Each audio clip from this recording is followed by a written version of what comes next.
वज़ीर आज़म शहबाज शरीफ साहब की हुकूमत ने जाते जाते पेट्रोल महंगा कर दिया है। इतना ज़्यादा महंगा कर दिया है कि आम आदमी की चीखें निकल गई हैं और वो पूछ रहा है कि वो जो रूस से तेल के जहाज़ आए थे उनके समरात हम तक क्यों नहीं पहुँचे।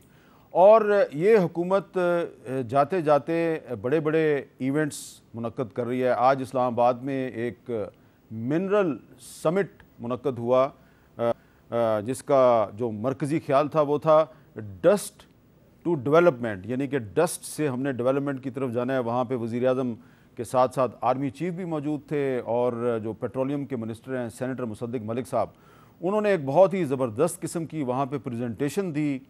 और जब वो प्रेजेंटेशन दे रहे थे तो मेरे समेत बहुत से लोग ये सोच रहे थे कि ये कोई जाने वाली बातें नहीं हैं। जो हुकूमत जा रही होती है वो इतने बड़े बड़े समिट नहीं करती और उस हुकूमत को बड़े बड़ी गैर मुल्की शख्सियात आके और उनके सेमिनारों से ख़िताब नहीं करती और बड़े बड़े मुआहदे नहीं होते। ये चक्कर क्या है? ये जा भी रहे हैं कि नहीं जा रहे? अगर जा रहे हैं तो क्या दोबारा वापस आ रहे हैं?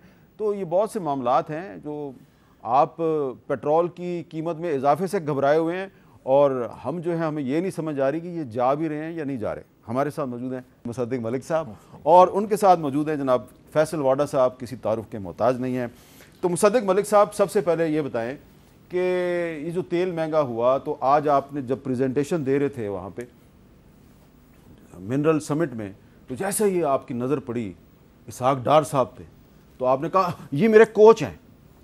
तो आपने सबके सामने एतराफ़ किया कि आप इसहाक डार साहब के शागिर्द हैं और वो आपके कोच हैं और बड़ी अच्छी बात है कि आप सीनियर्स की इतनी इज्जत करते हैं।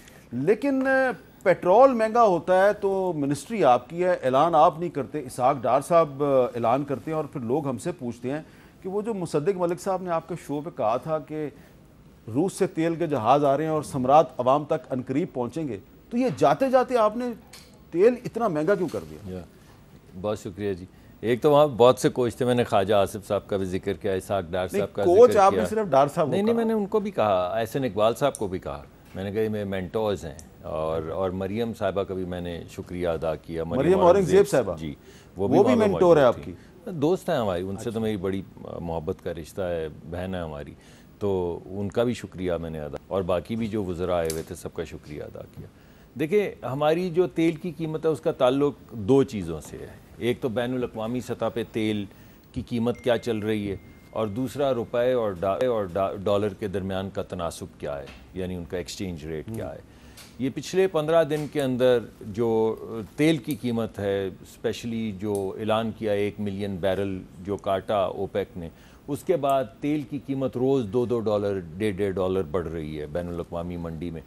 और हमने तो तेल उसी भाव ख़रीदना होता है जिस भाव तेल बिक रहा होता है, हमारे वो इख्तियार में नहीं होता। फिर हम जब डॉलर ख़रीदने जाते हैं तेल, चाहे ख़ाम तेल हो या डीज़ल और पेट्रोल हो, तो वो हमें डॉलर में ख़रीदना पड़ता है। मगर जब आप पंप पे जाते हैं यहाँ पे तो आप रुपयों में उसे ख़रीदते हैं, तो हमारे पास थैलियों में बहुत रुपए आ जाते हैं मगर डॉलर नहीं होते। तो फिर जब हमें डॉलर में दोबारा तेल ख़रीदना होता है अगले 15 दिन के लिए, तो जो रुपए और डॉलर का तनासुब है उसकी वजह से बहुत बोझ पड़ता है। ये जो कीमत आज बढ़ी है, ये सिर्फ इसमें दो अवामिल हैं, एक बैनुल अक़वामी सतह के ऊपर जो तेल की कीमत बढ़ी है और दूसरा जो रुपए और डॉलर का तनासुब है, बस इसके अलावा कोई अमल नहीं है। आपने रूस का जिक्र किया, रूस पे हमें बहुत ज़्यादा एडवांटेज है, मगर अभी जो हम लेकर आए हैं तेल वो सिर्फ 1 लाख टन है और अब इस वक्त हमारी टीम जो है उनके साथ अगले शिप की फाइनलाइज कर रही है निगोशिएशन। हमारी टोटल जो इंपोर्ट होती है वो तकरीबन ख़ाम तेल की वो तकरीबन 8 से 9 मिलियन टन होती है, तो उसमें से अभी 1 लाख टन है, उसका इम्पैक्ट नज़र नहीं आ रहा। मगर जैसे जैसे जो हमारा टारगेट है कि अगर हम इसको एक कार्गो हर महीने यानी 1.2 मिलियन टन तक ले जाते हैं, क्योंकि अब जो मुश्किलात थी उनका हल हो चुका है, शिपिंग कैसे होगी हल हो गया है, इंश्योरेंस कहाँ से आएगी हल हो गया है, ट्रांजैक्शन स्ट्रक्चर कैसे होगी हल हो गया है, किस करेंसी में होगी हल हो गया है, कैसे बैंक किस बैंक को इस्तेमाल करेंगे, स्टेट बैंक से इजाज़त कैसे लेंगे हल हो गया है, बैनुल अक़वामी सतह पे कोई सैंक्शन तो नहीं लगेगी हल हो गया है। तो तमाम मामलात हल हो चुके हैं, अब सिर्फ स्केल की बात है, तेल आ भी चुका है, प्रोसेस भी हो चुका है।